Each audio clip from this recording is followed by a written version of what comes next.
Nobita আবার হতাশ। পরীক্ষায় কম নাম্বার পেয়ে কান্না করছে।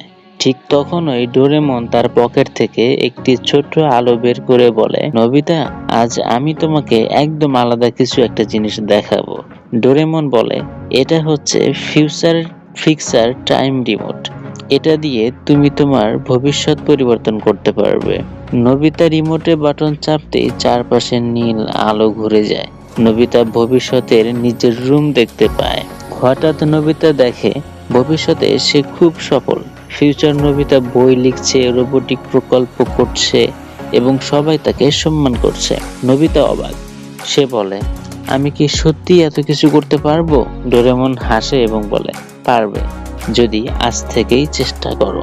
কিন্তু ঠিক তখনই রিমোটের সমস্যা হয়। টাইম রিমোট অতিরিক্ত পাওয়ার খেয়ে ঘর কাঁপতে শুরু করে। এক ঝলক আলোতে সব ঝাপসা। নবিতা চিৎকার করে, ডোরেমন! চোখ খুলে নবিতা দেখে সে আবার নিজের রুমেই। সবকিছু স্বাভাবিক, কিন্তু তার মাথায় শুধু একটাই কথা, ভবিষ্যতের সফল নবিতা। নবিতা উঠে দাঁড়ায় এবং বলতে থাকে, আমি বদলাবো, আমি আজ থেকেই পড়াশোনা করব, পরিশ্রম করব। ডোরেমন খুশি হয়ে সে বলে, দেখলে নবিতা, ভবিষ্যৎ গ্যাজেট না, বদলায় ইচ্ছা শক্তি। নবিতা মুচকি হাসে এবং ডোরেমনকে ধন্যবাদ জানায়। ধন্যবাদ ডোরেমন।